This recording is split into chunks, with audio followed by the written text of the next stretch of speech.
maqaan koo Galataa Moosisaan jedhama. Gaheen hojii koo daayirektara buufata fayyaa Hacaaluu Hundeessaati. Tole baay'ee gaariidha.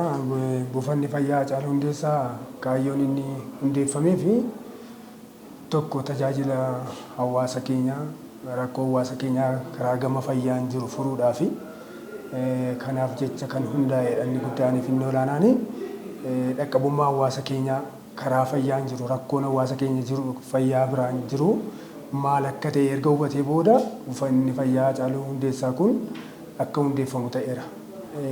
Buufata fayyaa Hacaaluu Hundeessaatti tajaajilamtoonni tajaajilamani haalaan gammachuu qabu.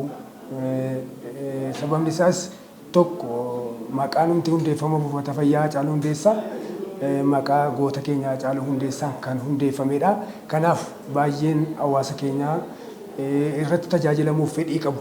Baay'inaan dhufaniitti tajaajilamuuf hawwa guddaa qabu.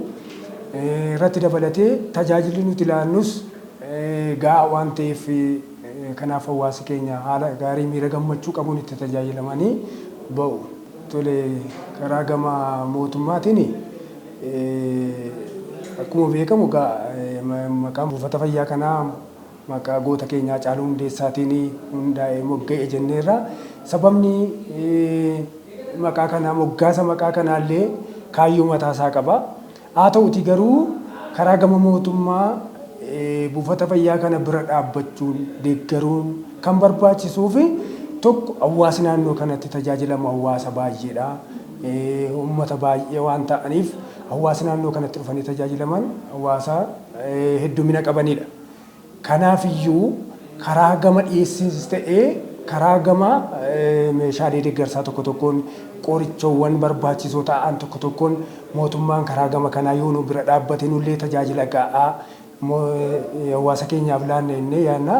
Kanaaf karaa gama mootummaa tajaajila akka nurraa hin cinne deeggarsa akka nurraa hin cinne dhaamsa keenya dabarfanna jechuudha. Tole badhaasii kan nuuf kennamee fi tokko nuti tajaajila inshuraansii fayyaa hawaasa karaa mootummaa tajaajila inisheetivii haaraa ta'e karaa inshuraansii fayyaa hawaasi keenya akkatti tajaajilamu hawaasi harka qalleeyyii ta'ee sooressas ta'u kamiin ta'u karaa inshuraansii fayyaa tajaajila gahaa akka argatuu fi inshuraansii kana hojiirra oolcheera mootummaan nus kana xiyyeeffannootti ilaannee inshuraansii kana hojiirra oolchuudhaaf dhamaatii guddaatti dhamaanee hojiirra oolchinee badhaasa kana arganneerra jechuudha. Haa ta'u ergaa koo kan inni dabarfadhu akka buufata fayyaa Hacaaluu Hundeessaatti yeroo ammaa kana inisheetiiviiwwan haaraa karaa gama fayyaatiin mootummaan diriirsee jiru hojiirra oolchuudhaaf nus dhamaatii guddaa irra jirra. Fakkeenyaaf buufanni fayyaa Hacaaluu Hundeessaa tajaajila inni kennu tajaajilawwan kanneen akka CBC guutuu kennaa jira, altiraasaawundii kennaa jira, kanneen akka ECD illee daa'imman bakkatti boqotan bakkatti taphatan kanneen kana banee hojiirra oolchaa jira. Itti dabalataan illee faamilii heelzii tiim kan jedhamu inisheetiivii haaraa karaa gama fayyaatiin yeroo ammaa inisheetiivii haaraa ta'ee nutti kennamee kan jiru hojiirra oolchuudhaaf haala gaariin itti bobbaanee haala gaariin hojiirra jirra. Karaa kana kanaaf hawaasi keenya illee dammaqina qabaatee akka itti fayyadamu hojii nu hojjechaa jirru kana tajaajila nu kennaa jiru kanatti haala gaariin akka itti fayyadamu dhaamsa koo dabarsuuf barbaada. Maqaan koo Misgaanaa Dheeressaan jedhama. Ataanaa Waajjira Fayyaa magaalaa Shaggar.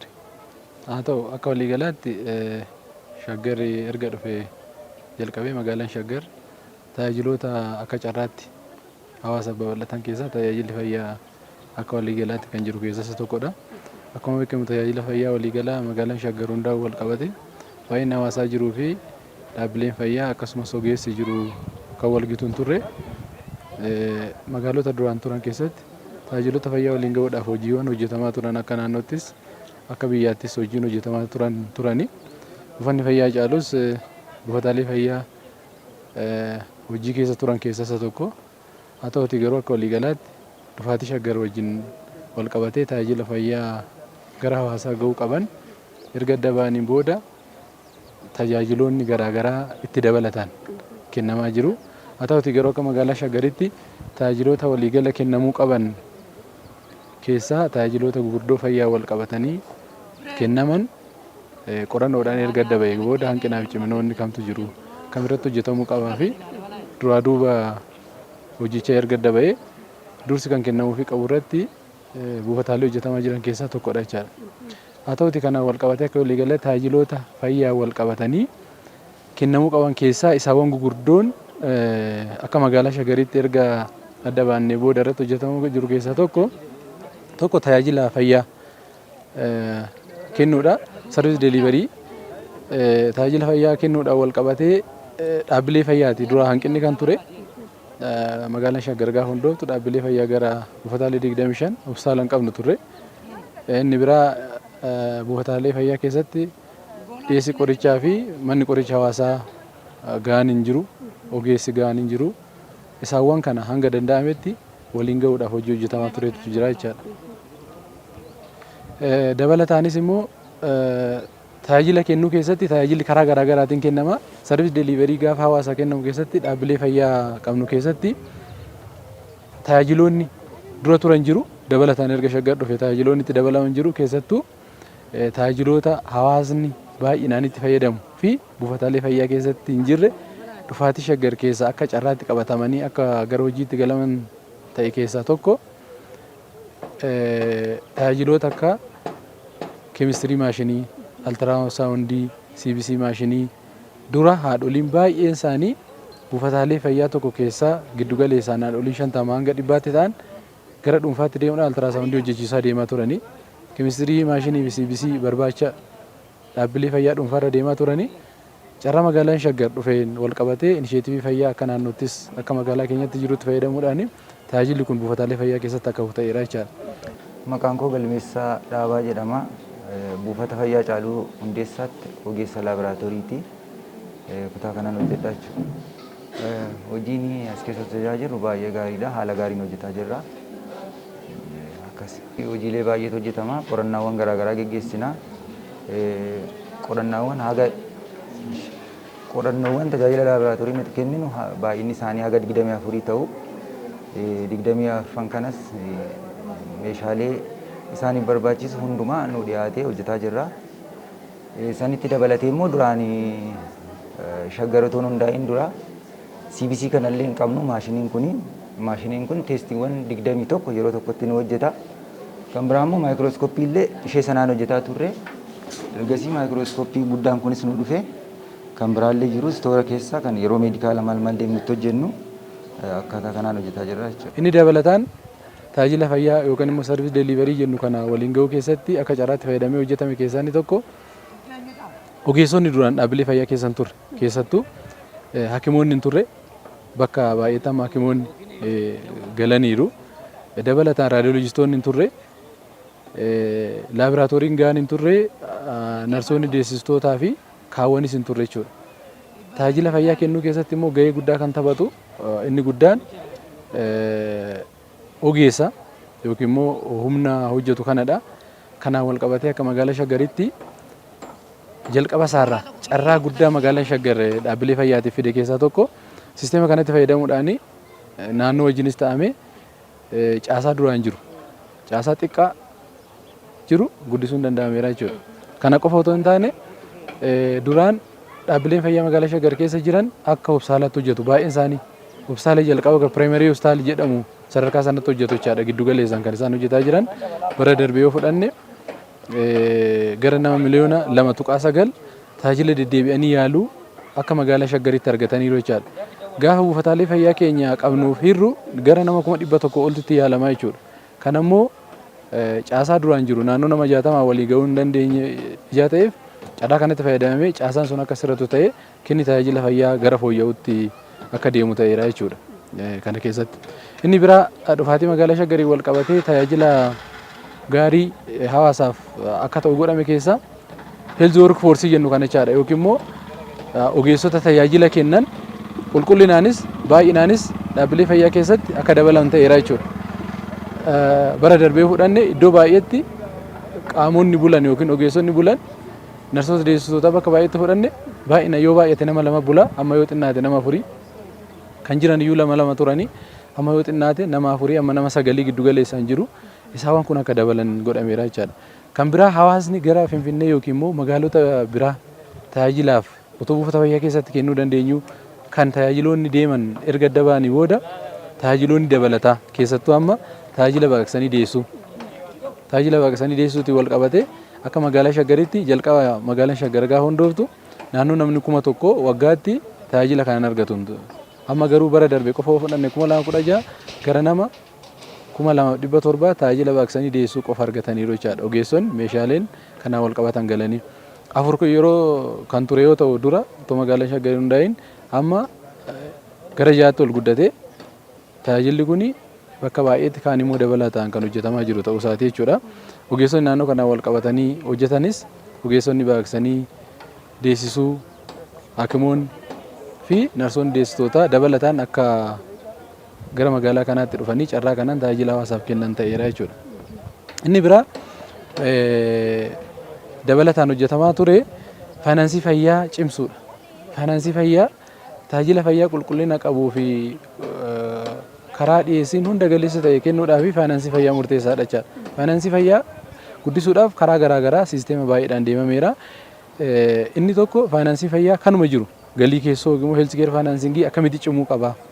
Tajaajilli kun garamitti deemuu qaba kan jedhu erga qoratameen booda faayinaansiin fayyaa galiin keessoo dhaabbilee fayyaa haalaan akka cimu taasifamee jira.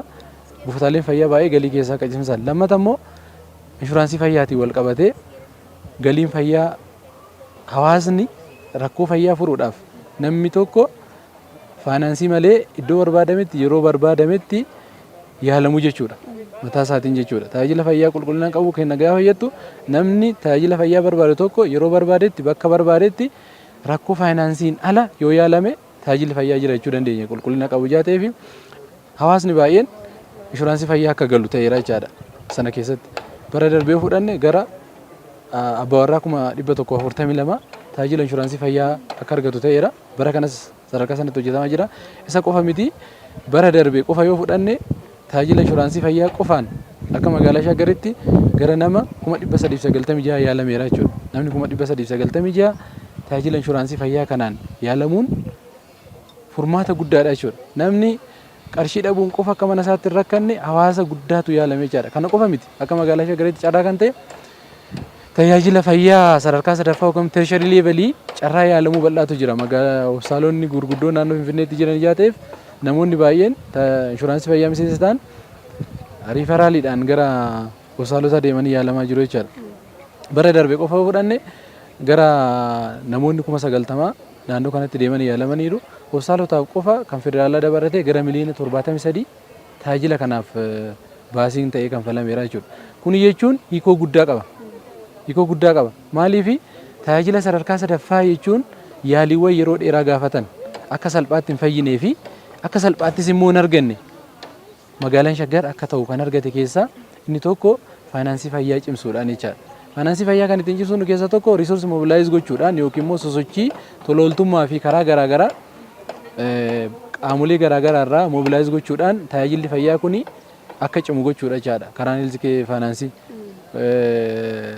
qabeenyonni mobilaayiz goonu kun yookiin immoo sochoofnee gara dhaabbilee fayyaatti ifnu qaamolee dhuunfaarraa abbootii qabeenyaarraa biyya alaa fi biyya keessarraa hamma sadarkaa ambulaansota biyya alaatii fiduurraa bara darbee fudhanne gara ambulaansota 4 gara biyya Kooriyaarraa ammas kan adeemsarra jiru akka jirutti ta'ee waliigalaan riisorsii mobilaayiz goonu kun bakka garaagaraarraa jechaadha tajaajila fayyaa kana fooyyessuudhaaf. Kanaaf tajaajila kennuunaan biratti humni hojjetu akkuma jirutti ta'ee tajaajilli kennamu akkuma jirutti ta'ee faayinaansiin fayyaa immoo gahee mataa isaatii kan qabu ta'uu isaati jechaadha tajaajila fayyaa kennuu keessatti. Tajaajila altiraasaawundii isinii kennuuf tajaajila altiraasaawundii buufanni fayyaa Haacaaluu Hundeessaa erga jalqabee waggaa tokko buleera. Tajaajilli inni kennu tajaajila da'umsaa wal qabatee akkasumas illee emerjensii tajaajilawwan emerjensii wal qabatee kanneen jiran ilaaleetu adda baasa. Haga ammaatti erga jalqabee tajaajila altiraasaawundii nama 8,259 laateera. Kanaaf walumaa gala tajaajila altiraasaawundii gaarii uummataaf kennaa akka jirudha buufanni fayyaa Haacaaluu Hundeessaa. Meeshaan asitti argitan kun meeshaa altiraasaawundii jedhamudha.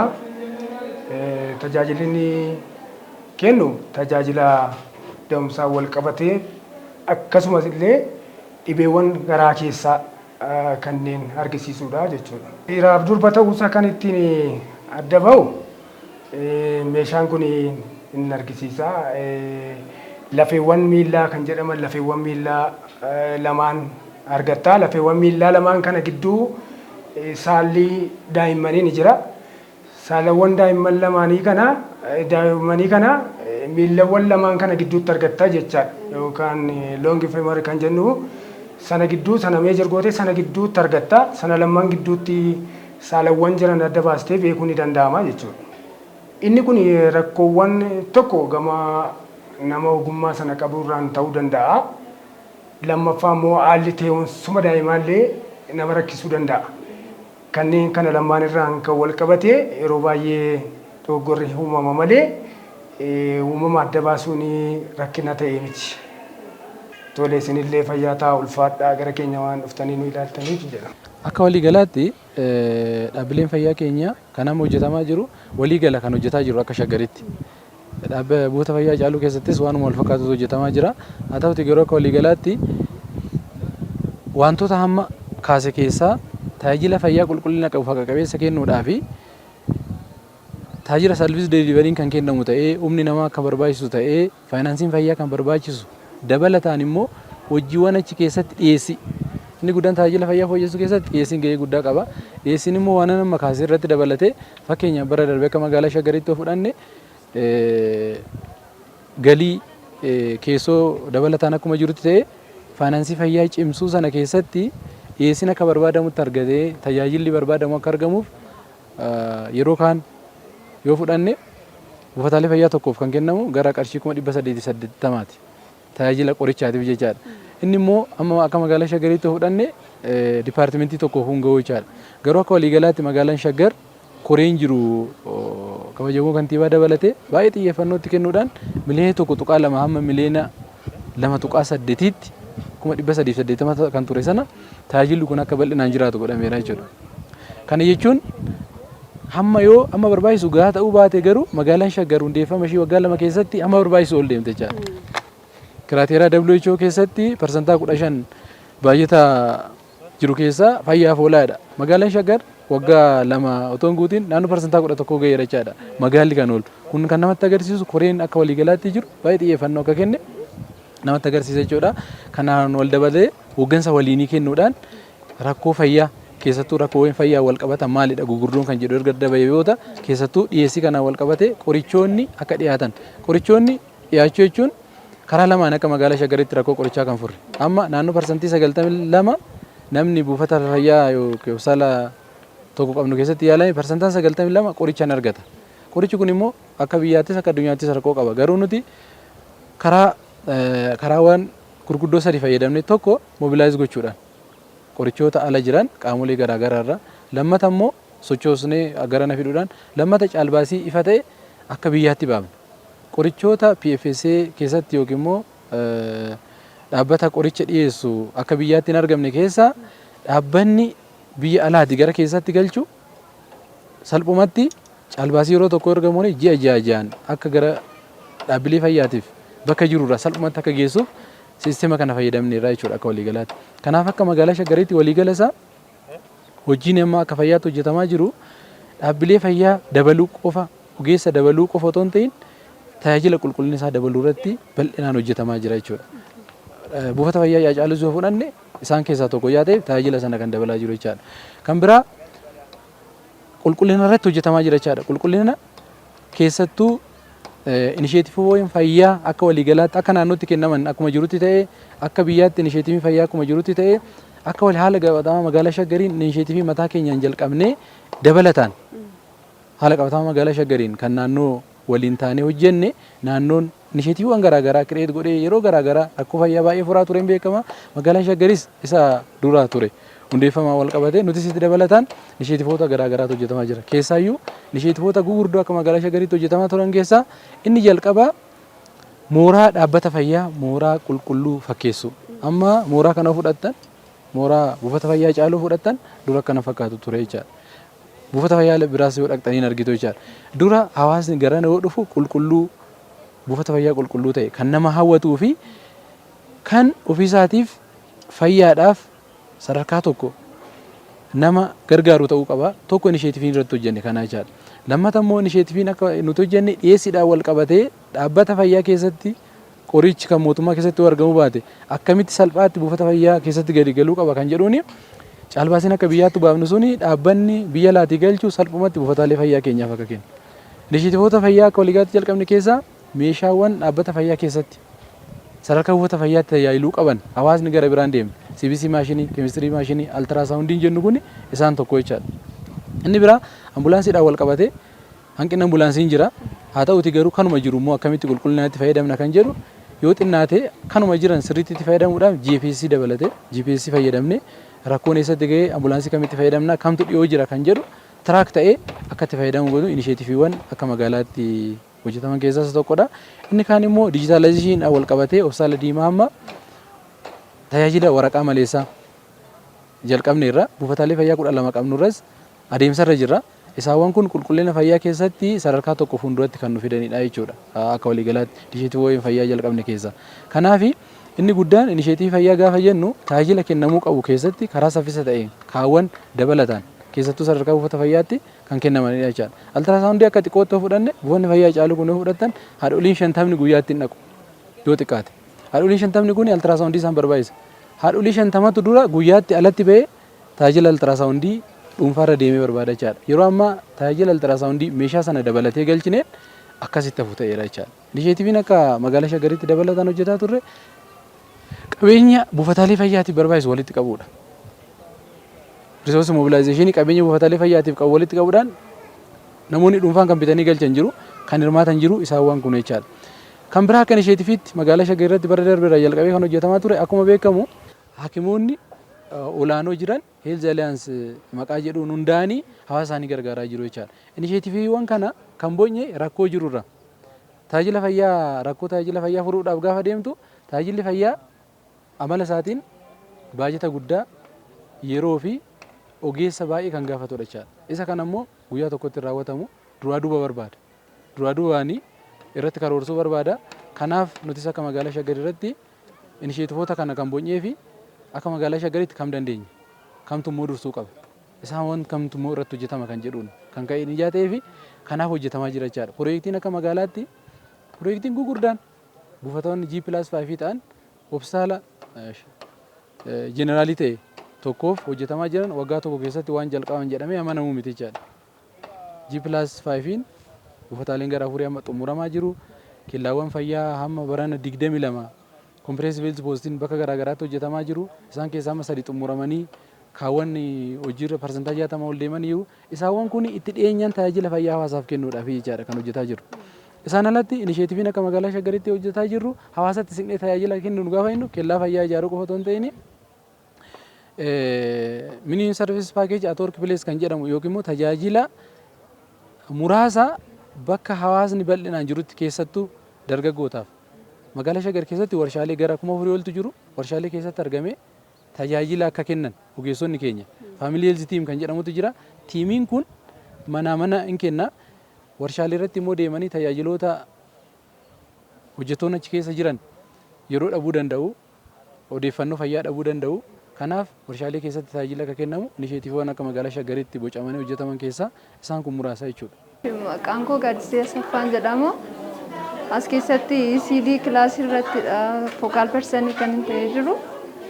Innis ECD jechuun early childhood developmental kan jedhu irrattidha. Isas ijoollee waggaa 5 gadii guddinaa fi dagaagina sammuu isaanii adda baasuufidha. Adda baasiidha jechuudha. Kilaasiin kun play section jedhama. Play section kana keessatti ijoollonni fakkeenyaaf laangeejii isaanii, kogniitii isaanii, sooshaalizii isaanii and fiizikaalii isaanii adda baasuudhaaf as keessatti kan itti taphatanii isa adda baasneetu gara yaalumsaatti geggeessinaa jechuudha. Wanneen sana erga ijoolleen sun umurii isheetiin jiraachaa jirti, umurii isheedhaan haasaa jirti, umurii isheedhaan deemaa jirti, umurii ishee wal faana sochii godhamuu qabu gochaa jirti kan jedhu sana ergi adda baasneeti booda achi kilaasii yaalumsaatti geggeessinaa jechuudha. Yoo as keessatti ijoolleen rakkoo kana qabatan jiraatanii maqaa isaanii adda baasneetu gara kutaa yaalumsaatti erginaa jechuudha. Amma sanattis as keessa turaniiti haala ittiin taphatan kana akkasitti qopheessineerra lookaaliidhaanis ta'e mooderniitiidhaanis ta'e qopheessineerraa fi manallee galanii maatiin akka sirraa baranii manattillee qopheessaniifidha kan nuti barsiisaa jirru. Isarratti kimiiseejiin dabarsinaa fi mana galanillee akka irra kanatti mooderniitii binnaa'ee jedhan akka hin tacannannetti wanneen qaqallaalii kan ta'an waan akkasillee qopheessinee fi akka ijoollee isaaniif yeroo kennanii akka isaan walii wajjin taphatanii as keessatti barsiisnee kimiiseejota jiranii dabarsinee fi geggeessinaa jechuudha. Amma fakkeenyaaf ijoollee ji'a afurii yoo taate jiraatte seequudhaanii ija isaaniidhaan sirrii argaa jirteetti waan ittiin adda baastu as keessa jijjiiru jechuudha. Isaan sana kaasteetu ija isaaniirraa akkasittiin deemsisteetu ilaalsistaatudha waan nama eeqaanii adda baasta jechuudha. Isa booda yoo wanna kana hunda kun seequ ta'ee hin kolfu ta'ee hin dubbatu ta'ee waan akkasii yoo jiraate achitti dabarsinaa jechuudha. Kutaa yaalumsaatti dabarsineetu kun diviloomantallee qaba yookaan sabseetidiidha yoo ta'e immoo akka isaan mana gashanii yeroo kennanii fi daa'ima sana wajjin taphatanii haasofsiisaniitu gara yeroo taphata ta'e deebisaniifina hin ilaalla. Gara nagummaatti deemeera yoo ta'e nagaadha jenneetu darbinaa jechuudha. Yoo saspektii hidhateef ji'a tokkoof ji'a lamaaf irra deebineetu ilaallaa jechuudha. Isa booddee yoo diviloomantallee hidhatee gara Phaawulositti riiferii goonaa jechuudha.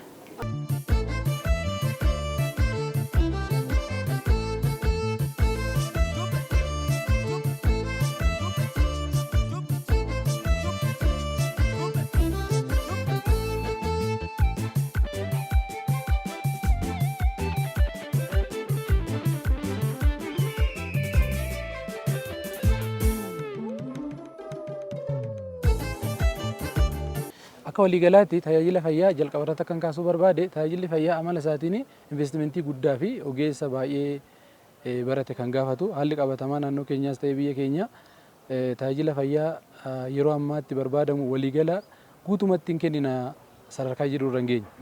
Haa ta'uti garuu tajaajila fayyaa gurguddaa kennuudhaa fi wantoonni nama kaasee akkuma waliigalaatti ta'e wantoonni gurguddoon arfan tokko tajaajila fayyaa qulqullinaa fi haqa qabeessa kennina gaafa jennu wantoonni gurguddoon arfan tokko beekamuu qabu jechaadha. Tokko nageenyummaan dhukkubsataa yookaan patient safety kan jennu beekamuu qaba. Inni biraa immoo effectiveness isaa yookiin immoo ga'umsi tajaajila nuti kenninu. Inni biraa beekamuu qabu tajaajila fayyaa keessatti hawaasni immoo hammam irraa gammadeera, bu'aa qabeessummaan isaa hammami hawaasni hammam irraa gammadeera. Inni arfaffaan immoo maalidha? Equitability access hammamii kan jedhu. Isa jalqabaa yoo isin kaasuu barbaade nageenyummaa tajaajiloota kana hunda galchinee altiraasaawundii galchinee CBC maashinii galchinee inisheetifoota kana hunda jennee nageenyummaa tajaajilamaa yookiin immoo patient safety kan jennu kun hin jiru yoo ta'e kan akkamitti itti fayyadamaa jira? Rakkoo akkamii furaa jira? Qulqullinaan wal qabatee dhibee biraatiif kan hin saaxileedha kan jedhu ilaalamuu qaba jechuudha. Inni biraa inni lammataa tajaajila qulqullina qabu kenna gaafa jennu clinical effectiveness isaa ilaalamuu qaba jechaadha. Amma nuti waan kana hunda galchine mana qorichaa hawaasaa gara 22 bannee meeshaaleewwan kana hunda galchine kanammoo kan galchinuuf tajaajila qulqullina qabu fiduudhaaf. Inni guddaan kana hunda hojjennuuf jechaadha. Kana keessatti inni lammataa tajaajilli kun hammam qulqullina qaba kan jedhu effectiveness isa bu'aa qabeessummaan isaa hammami. Clinical servicing gaafa kennamu isaawwan kanarratti jechaadha. Dhumarratti kan ilaalamuu qabu akka waliigalaatti namni tajaajila kana kennu. Amma nuti tajaajila kana dhiyeessine sochiirra jirra. Magaalaan Shaggar magaalaa Egereeti boruuf sochii keessa jirama. Kana keessatti immoo tajaajilli kun hammam deemamaa jira kan jedhamu effectiveness isaa ilaalamuu qaba jechaadha. Inni biraan sadaffaan ilaalamuu qabu hawaasni hammam itti gammade. Satisfaction hawaasaa immoo hammami. Amma nuti waa kana hunda dhiyeessine irranna dhuguma waan waliigalaa kana hawaasni hammam itti gammade hanqina kamtu jira kan jedhu ilaalamuu qaba jechaadha. Maaliif hanqina dhaabbilee fayyaa hin qabnachaa jirra, hanqina ogeessotaa hin qabnachaa jirra. Garuu immoo qulqullina fayyaa sadarkaa isaa eeggate kennee gaafa jennu inni sadaffaa ilaalamuu qabu maalidha? Hawaasni hammamitti gammadee. Inni biraa immoo waliin gahumsa equity accessibility'n waliin gahumsi akkam fakkaata? Magaaluma Shaggar keessatti iyyuu waliin gahumsi karaa tajaajilaas ta'uu danda'a, karaa immoo infraastiraakcharii hojjennu. Isaawwan kana jechaadha kan walitti organizuu. Waliin gahumsa gaafan jedhu fakkeenyaaf tajaajilli baqaqsanii yaalu kutaa magaalaa Sabbataa jira yoo ta'e, kutaa magaalaa Galaaniin jiru yoo ta'e, isaawwan kun walitti dhufanii jecha tajaajila qulqullina qabu akka magaalaa Shaggaritti kennaa jira gaafa jiru waliin gahumsi maal fakkaata? Infraastiraakcharii yookiin immoo ijaarsaa noo buufanni fayyaa sadarkaa isaa eeggate eessa jira? Eessatti immoo deemuu qaba? Isaawwan kun afur erga walitti qindaa'anii booda tajaajila qulqullina qabu kennaa jira jechuu dandeenya jechaadha. Akka waliigalaatti garuu ta'uu kan qabu magaalaan Shaggar adeemsarra jira. Tajaajiloonni inisheetiiviidhaan jalqaban jiru, qulqullina tajaajila fayyaa mijeessuudhaaf hojiiwwan hojjetamaa jiran jiru. Haa ta'uutii garuu hirmaannaa hawaasaa dabalatee ogeessi qabnu kanuma qabnu kana sadarkaa isaa karaa eeggateen tajaajiloonni fayyaa akka addunyaatti yeroo yeroodhaan jijjiiramu. Tajaajilli fayyaa yeroo yeroodhaan guddata. Tajaajila kenninu keessatti immoo hunda caala tajaajilli fayyaa tajaajila xiqqoo hunda caala xiyyeeffannoo barbaadu, investimentii guddaa barbaadu, ogeessa ciccimaa barbaadu. Kan harkaa qabnu garuu wantoonni hamma galan kun rakkoo hawaasaa baay'een isaanii furaniiru. Jalqaba irratti akkan kiyaase bara darbe inshuraansii fayyaa qofaaf gara qarshii miliyoona 131 baasii taanee kan falleera akka waliigalaatti. Hospitaalota qofaaf gara miliyoona 73. Kana jechuun hawaasni 140 kuma 142 ol tajaajila inshuraansii fayyaa abbawarraan argateera jechaadha. Gara nama hawaasaan immoo gara nama 996 yaalame jechuun waan xiqqoo miti jechaadha. Namni kun waggaa guutuu rakkoo faayinaansii otoo yaaddeen dhaabbata fayyaatti yaalama jechuun xinnoo miti jechuudha. Bara 2014 yoo fudhanne akka magaalaa Shaggaritti nama gara 48ti miseensa inshuraansii fayyaa. Amma immoo gara abbawarraadhaan gama 142ti. Kun jechuun tajaajila kun haalaan itti deemamuu jaa qabuufu kana jechuun immoo akka waliigalaatti wantoota arfan kaase amma guunnutti tajaajilli fayyaa fixataadha waan nama jechisiisu ta'ee ka'umsi jira. Ammas kan irratti hojjetamee fooyyeen kana caala sadarkaa tajaajilli fayyaa amma barbaadu sadarkaa biyya keenyaatti kan barbaadu waan ta'eef qaamoleen garaagaraa naannoo dabalatee inisheetivii garaagaraa bocuudhaan deeggarsa guddaa nu godhu. Magaalli koreen magaala jiru itti dhiyeenyaan deeggarsa guddaa godha. Waliin kan hojiin kun sirriitti hojjetamu mana amantii fi ogeessonni fayyaa waliigala akka Shaggaritti jiran. Shaggar jechuun magaalota duraan turan lafa seenaati walitti qabameeti kan asitti ijaarame jaa ta'ee fi seenaa sana immoo nutu jijjiira malee kan seenaan hojjetamee nutti kenname miti jaa ta'ee fi buufanni fayyaa Hacaaluus qaama sana keessaa jechuudha tokko. Hacaaluun nama seenaa guddaa uummata Oromoo biratti qabu. Buufanni fayyaa kun maqaa isaatiin waamamuun isatti xiqqaata malee isatti hin guddatu. Kun immoo lafa seenaati. Lafa seenaatti immoo seenaa hojjetteet seenaa biraa hojjetta. Kun yaadannoo sanarra dhaabatee namni Hacaaluu yaadachaa tajaajila fayyaa hawaasni haadholiif daa'imman keenya barbaadan akka guddisuudha jechaadha ergaa nuti dabarsinu.